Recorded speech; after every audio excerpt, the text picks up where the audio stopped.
Assalamualaikum warahmatullahi wabarakatuh. Saya Bunga Permatasari dengan NIM 20043074 dari Program Studi S1 Akuntansi Universitas Negeri Padang.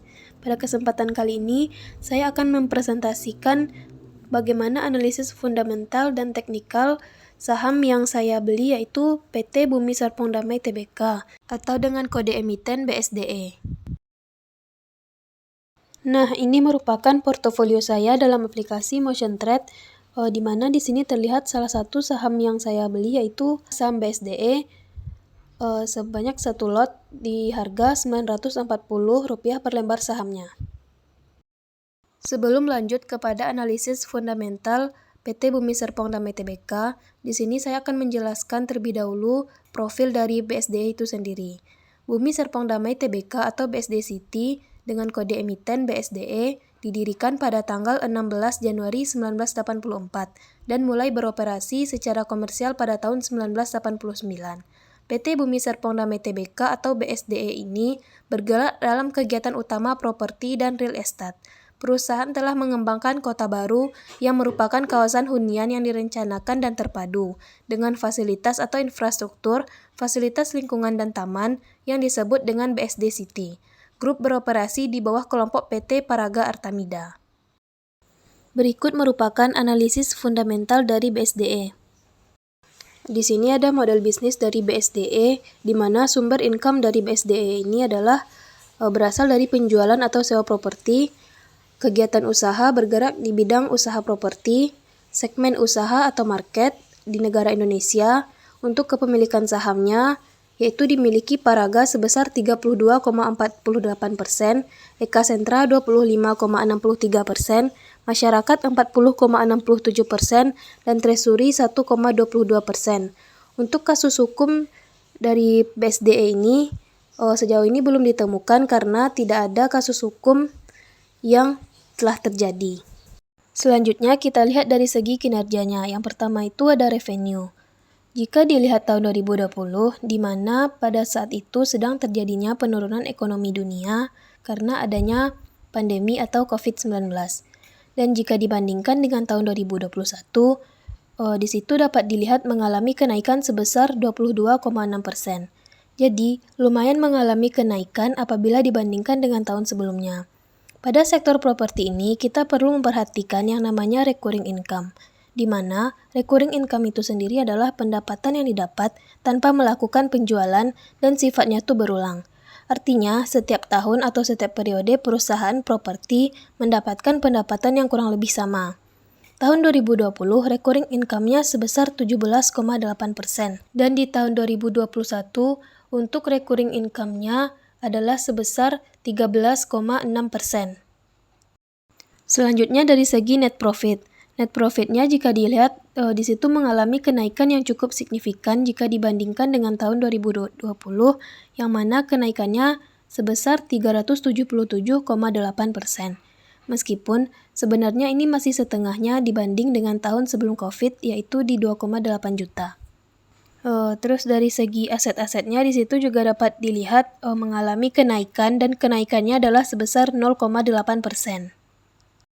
Lanjut dari segi hutang di situ mengalami penurunan dan penurunannya sebesar 3,4%. Dan dari segi modal mengalami kenaikan dan kenaikannya sebesar 4,1%. Nah, di sektor properti ini kita juga perlu memperhatikan yang namanya land bank. Jadi mereka masih ada tanah yang belum dibangun, mereka masih punya tanah atau tidak. Karena sektor properti ini yang dibutuhkan itu memang tanah, baik untuk dibangun atau dijual kepada masyarakat. Nah, untuk land bank itu sendiri dapat kita lihat dari tahun 2020 ke tahun 2021 setelah COVID, jika dilihat itu mengalami kenaikan dari segi luas tanahnya. Jadi mengalami kenaikan dan menurut saya ini juga merupakan hal yang bagus, di mana mereka beli tanah untuk proyek kedepannya dan membangun tanah tersebut. Selanjutnya di sini saya menampilkan summary dari laporan keuangannya dari tahun 2017 hingga tahun 2021. Di sini saya banyak membahas tentang rasio keuangannya. Yang pertama itu ada NPM atau Net Profit Margin. Untuk Net Profit Margin di tahun 2021 mengalami kenaikan yang lumayan signifikan dari tahun sebelumnya, yaitu sekitar 17,71%. Tetapi, memang untuk NPM dan rata-ratanya sebelum tahun COVID terbilang cukup jauh perbedaannya. Selanjutnya dari segi EPS, di mana EPS-nya di 63 dan membuat PER-nya di 15,36 kali, meskipun jika dibandingkan dari tahun 2020 mengalami penurunan. Tetapi jika dilihat dari tahun-tahun sebelum 2020, untuk PER-nya masih tergolong kategori yang cukup tinggi. Selanjutnya, dari segi book value-nya, di mana book value tahun 2021 adalah di 1693 dan membuat PBV-nya di 0,58 kali. Tetapi, jika dilihat secara histori, PBV mungkin ini merupakan PBV yang paling rendah dari saham BSDE. Terus, jika dilihat dari segi DER-nya di 0,71 kali, dan ini juga DER-nya masih bagus, di mana DER-nya masih di bawah 1. Lalu, dari segi ROE-nya di 3,75% dan ROA-nya di 2,19%. Nah, yang terakhir di sini selanjutnya kita masuk pada bagian kesimpulan. Dan kesimpulan yang pertama yaitu jika dilihat dari produk dan jasa untuk BSDE ini, saya berikan status oke karena bisnis ini saya lihat akan jadi kemungkinan dapat bertahan di 5-10 tahun ke depan. Untuk GCG, saya juga beri status oke karena tidak memiliki kasus hukum dan juga karena memiliki pemegang saham mayoritas. Untuk revenue, net profit, dan juga aset, saya berikan status oke karena mengalami kenaikan. Untuk liabilitas, memiliki status oke karena DER-nya masih di bawah 1. Untuk book value, saya berikan status oke karena harga sekarang masih di bawah harga book value-nya. Untuk sektor, saya juga beri status oke karena BSDE ini mereka masih memiliki land bank yang cukup besar. Untuk ROE, saya beri status no karena di bawah 9% atau 2 kali bunga deposito yang saya anut. Untuk margin of safety, saya beri status oke karena positif. Dan untuk dividen, saya beri status no karena selama 5 tahun terakhir, BSD ini masih belum cukup royal dalam memberikan dividen kepada investornya.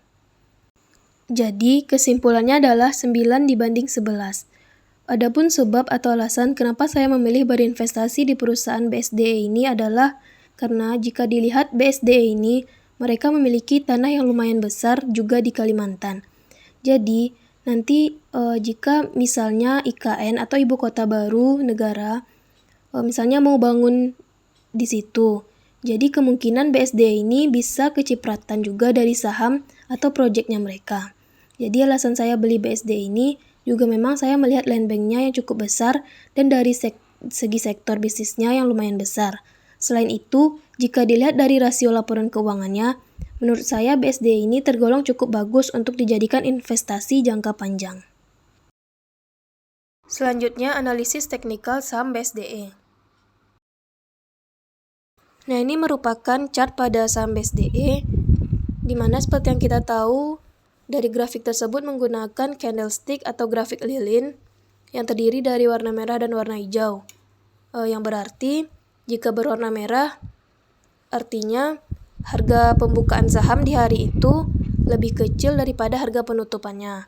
Begitupun sebaliknya dengan warna hijau, yang berarti jika harga pembukaannya lebih besar daripada harga penutupannya di hari itu. Dalam analisis teknikal ini, saya menggunakan indikator moving average atau MA, di mana MA itu sendiri adalah garis yang berasal dari perhitungan nilai sebelum saat ini. MA menghitung pergerakan rata-rata dari suatu nilai dalam suatu rentang tertentu. Rentang waktu yang dimaksud bisa sangat bervariasi. Kebetulan dalam aplikasi ini, saya menggunakan MA5, MA10, dan MA20. Jika dalam saham, MA5 itu berarti pergerakan harga rata-rata 5 hari ke belakang. MA20 merupakan pergerakan harga rata-rata 20 hari ke belakang. Dan begitu juga untuk periode berikutnya. MA itu termasuk dalam kategori indikator lagging yang terbentuk setelah harga terjadi dan cenderung cukup lambat dalam menentukan tren jangka pendek, tetapi cenderung lebih akurat menentukan tren jangka panjang. Dalam praktiknya, MA sangat cocok untuk mengukur momentum dan mengidentifikasi tren yang sedang terjadi, serta dapat pula menjadi support and resistance area. MA ini digunakan untuk mengetahui arah tren harga saham, apakah di atas atau di bawahnya. Dalam prinsipnya, jika harga saham berada di atas nilai MA, maka harga saham tersebut sedang dalam tren naik. Sebaliknya, jika harga berada di bawah MA, maka harga saham sedang dalam tren turun. Dari gambar ini, kita dapat melihat bahwasannya harga berada di atas MA5 yang berwarna merah, dan MA5 ini berada di atas MA10 yang berwarna hijau, serta di atas MA20 yang berwarna kuning. Ini menandakan bahwasanya harga saham tersebut saat ini sedang dalam tren naik. Selanjutnya, adapun manfaat lain dengan menggunakan indikator MA ini, diantaranya yaitu untuk menentukan titik reversal atau pembalikan arah tren. Dengan kata lain, kita dapat melihatnya saat harga saham menembus moving average. Jika yang tertembus adalah garis MA, periode jangka pendek atau MA5, maka pembalikan arahnya pun untuk jangka pendek. Apabila harga menembus ke atas, itu mengindikasikan pembalikan arah menjadi tren bullish atau naik. Atau dapat juga kita sebut sebagai sinyal golden cross. Dan begitu pun sebaliknya, apabila harga menembus ke bawah, hal itu mengindikasikan pembalikan arah menjadi tren bearish atau turun. Atau dapat juga kita sebut sebagai sinyal dead cross.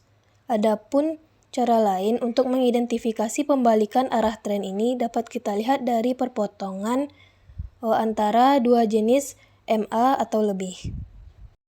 Sama prinsipnya dengan saat harga menembus MA, jika MA5 atau jangka pendek menembus ke atas MA20 jangka panjang, itu mengindikasikan pembalikan arah menjadi tren bullish atau naik.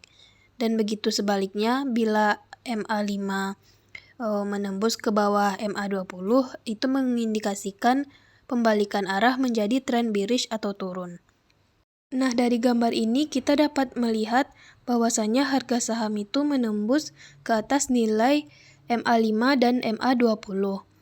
Yang berarti dalam hal tersebut grafik itu menunjukkan bahwa saham BSDE ini sedang reversal menguat atau mengindikasikan pembalikan arah menjadi tren bullish atau naik. Di mana pada kesimpulannya di saat harga itu menjadi tren bullish atau naik, itu adalah kesempatan yang bagus bagi kita untuk membeli saham BSDE ini.